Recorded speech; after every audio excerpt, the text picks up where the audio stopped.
Today I simply play into words that reality I cannot ignore. Yo, this podcast talks in a quiet tone about living life, feeling out of zone, mental health. This is a podcast where I talk calmly about life struggles and family issues. Yo, this podcast talks in a quiet tone about living life, feeling out of zone, mental health, family, everyday stress, no hype, no hope, there's no fake success, parents and kids when words don't land.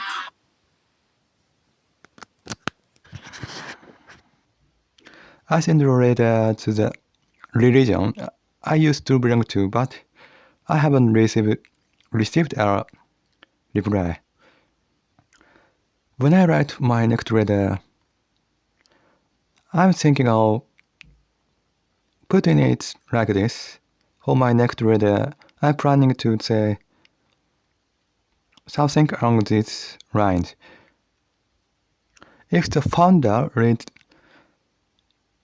both my previous letter and this one carefully, I believe we can resolve this issue without involving any third party. I hope that by having the founder read my last letter and this one properly, we can settle this matter without dragging out outsiders. If I were a religious reader, I wouldn't play favorite with some forwards. If I was the head of the religion, I don't think I'd show favoritism. I don't think I'd show favoritism toward specific believers. It was obvious my grandmother was being favored. It was clear that my grandmother got special treatment. Wasn't it simply because she was enthusiastic and convenient for them?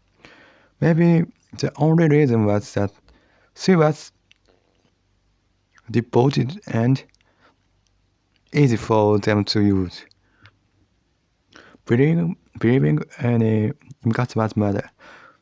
When I practice religion, I don't question.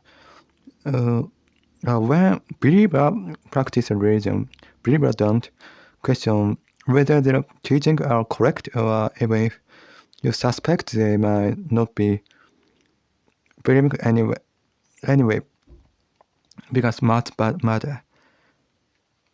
Being religious means you either don't examine whether the teachings are true, or even if you know they might not be, you still choose to believe. That's considered important. All believer can really know is that you are being guided. In the end, the only thing believer can grasp is that believer being led by the teaching. That means there can be a correct way to live as a believer. So logically, there's no such thing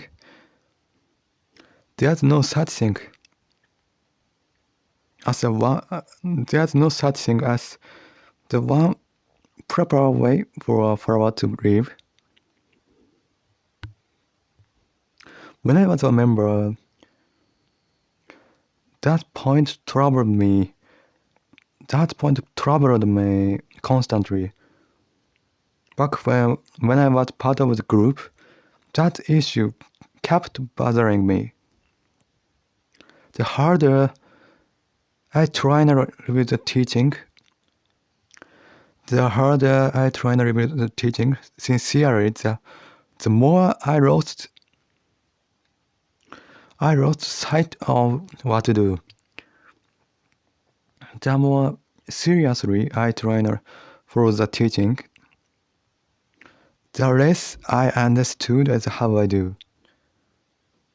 Looking back now, it's only natural. Thinking about it now, that was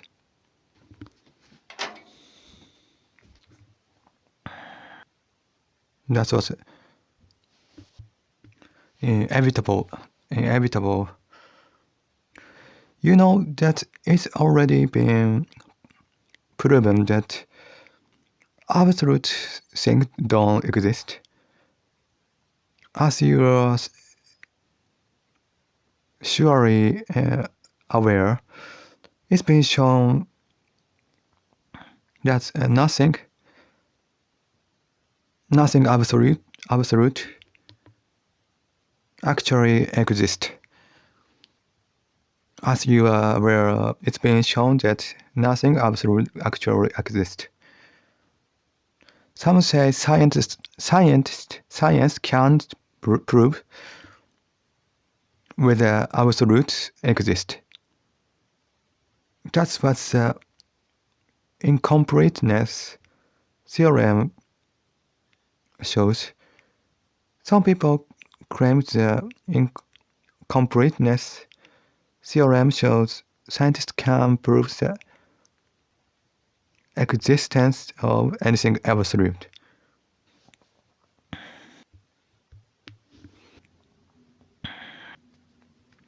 Even if science shows that nothing is absolutely certain, some people still say that humans cannot understand the absolute truth. Even when science proves that there is no such thing as something absolutely certain, some people conveniently say that absolute truth is beyond human understanding. But since God a human-made concept, the incompleteness theorem basically proves absolute don't exist. Because God is a human created idea, the incompleteness theorem practically shows that absolute are real. Absolute and real. And I understand that Buddha taught this 2,500 years ago, and as I said, Buddha already explained this 2,500 years ago. If you take impermanence seriously, even a child can see it.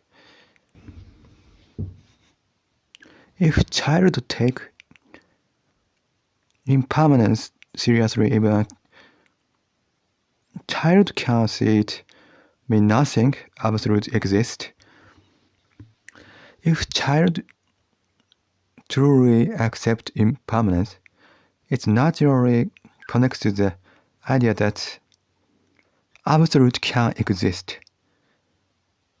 Even a kid could see that. If everything is constantly changing, such a thing can exist. When everything is in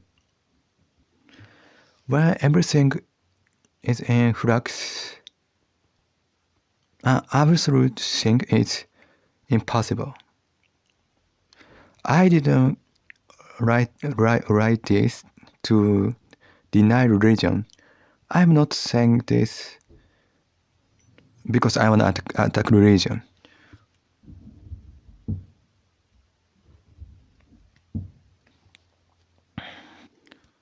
getting back to the point. I think the founder is either someone who truly believes their teaching are correct, or someone who has already accepted that there's no afterlife. To return to what I was saying, I believe the founder is either genuinely convinced their teaching are right, or has simply decided there's no life after death. Because otherwise, they would notice the contradiction in their own teaching. They would notice the contradiction in their own teaching. The reason is that they would eventually realize the contradiction in what they preach. Humans always carry contradiction, no exceptions, not even for a founder. Every person lives with contradictions, without exception, if a religious leader. I just want you to acknowledge that there were members who struggled with those contradictions. I want you to recognize that some followers were fighting with those contradictions. Whether someone can truly live by the teaching depends on trait they are born with. I believe the ability genuinely keep living by the teaching is largely determined by inherited trait.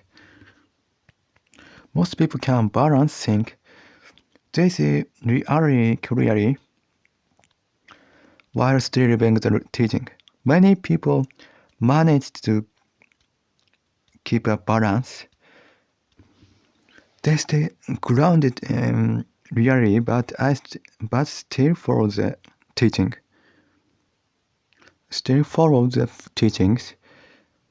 My grandmother and I were very similar. My grandmother and I shared a lot in common. But unlike her, I couldn't figure out how to deal with the contradiction in the teaching, and as a member reject me for it. But I wasn't like my grandmother. I couldn't make sense of the contradiction, and other members dismissed me because of that. Other member reject me for it. Other member dismiss me because of that. That's why I can help but say the message at her funeral was cruel. The message at her funeral was cruel. That's exactly why I have to say the funeral message was awful. That was awful. They read it out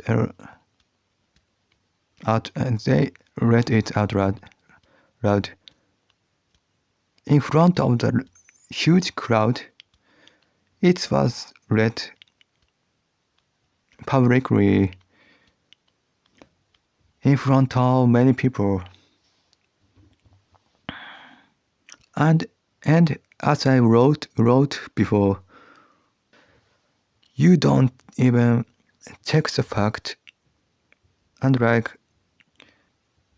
I said earlier, none of it was fact-checked. From that funeral message, I realized you not only failed to check suffering members like me seriously, you didn't even notice us. The funeral message made it clear you weren't acknowledging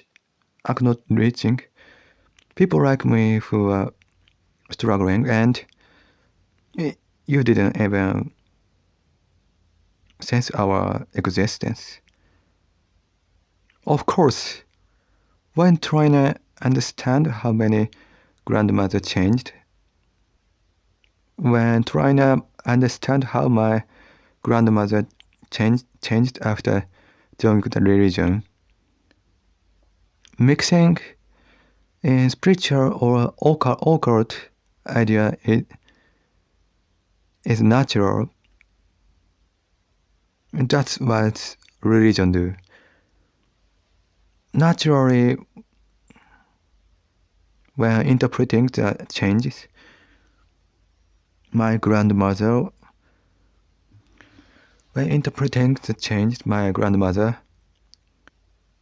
went through after entering the religion. It's normal for spiritual or occult element to be involved. That's part of religion. That's part of religion.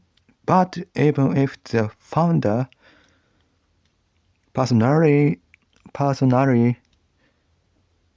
looked into her situation, their interpretation was shallow, and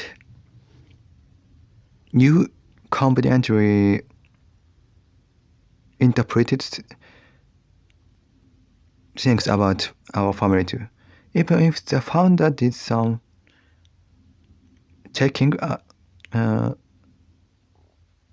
your view was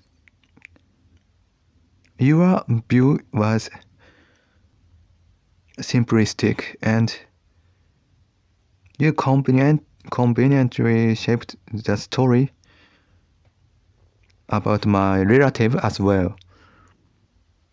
And considering the favoritism I mentioned earlier, you obviously didn't actually investigate my family's real situation.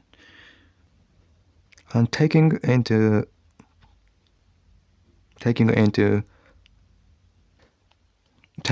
account the favoritism I talked about, it's clear you never truly looked into my family's circumstances. Like I said before, founder is the people who believe their teaching are absolute and don't notice contradiction, or people who accept reality and though it sounds harsh, smooth thing over because that's necessary to save members and keep the group alive. As I mentioned earlier, a founder is either someone who thinks their teachings are absolute and stay blind to contradiction, or someone who accepts reality and though it might sound unkind, glosses things over because that's required to help members and maintain the organization. Even considering all that, I can't avoid saying my grandmother was used conveniently.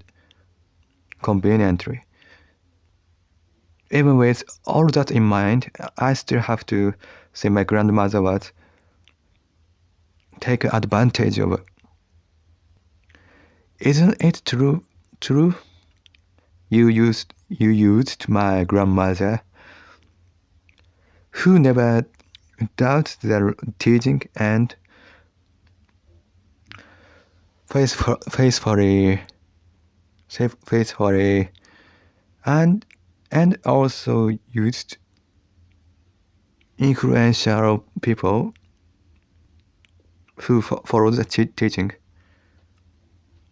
You relied on people like my mother, who followed the teaching without question, and on powerful followers who lived by the teaching.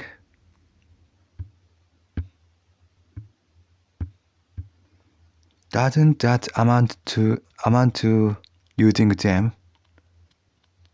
Doesn't that amount to using them? The funeral message made everything clear. The message at the funeral exposed everything. Thank you for listening. Please follow this program. See you again.